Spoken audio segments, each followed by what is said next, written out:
ሰላም እንዴት ናችሁ? ከቬነስ ኪችን የጎመን ጥብስ አዘገጃጀት ምን ይመስላል የሚለውን አብረን የምናይ ይሆናል።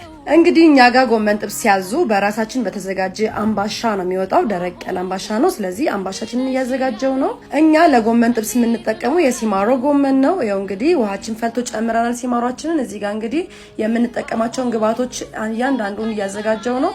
ቲማቲም፣ ቃሪያ፣ ነጭ ሽንኩርት፣ ቀይ ሽንኩርት እንዲሁም በርበሬ እና የማጣፈጫ ቅመሞችን እንጠቀማለን። እንደዚህ ሬዲ ሆኗል። ጎመናችንም ደርሷል። እዚህ ጋር ደግሞ አንድ ሰዓት እስከ 1 ሰዓት ከ20 ባለው አቆይቼው እንደዚህ ኩፍ ብሎናል ማለት ነው። ከዛ ትሪያችንን እንዘረጋና ትንሽዬ ዘይት አድርገን እንደዚህ እናዘጋጀዋለን። አሁን እዚህ ጋር ቅርጽ እያስያዝኩት ነው። በጣም ነው የሚያምረው፣ በጣም ነው የሚጣፍጠው። እናንተም ቤታችሁ ሞክሩት። ትንሽዬ መጥበሻችን ሞቅ ካለ በኋላ ይሄው እንግዲህ ቀይ ሽንኩርታችንን ዘይታችንን ጨምረን ቀይ ሽንኩርታችንን እንጨምራለን። ከዛ በደንብ ማሸት ማለት ነው። ከዛ ትንሽዬ በርበሬ እንጨምራለን።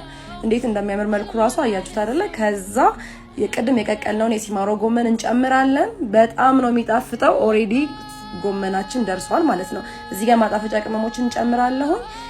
ጨውም መረሳት የለብንም። ጨውም መረሳት የሌለበት ነገር ነው። እዚህ ጋር እንግዲህ ሲደርስልን መጨረሻ ላይ ቲማቲም፣ ቃሪያና ነጭ ሽንኩርታችን ከላይ ነው የምንጨምረው። እዩት እንግዲህ በጣም ባሪፉ ደርሶልናል። እዚህ ጋር ደግሞ የቀደሙ አምባሻችን ሬዲ ሆኗል ማለት ነው። በስሎ ወጥቷል። እዚህ ጋር ያስተካከልኩኝ ነው። እንዴት እንደሚጣፍጥ ልነግራችሁ አልችልም። አድራሻችን ጀሞ 1 ነው። እየደወላችሁ ማዘዝ ትችላላችሁ። ወዳችኋለሁ። ባይ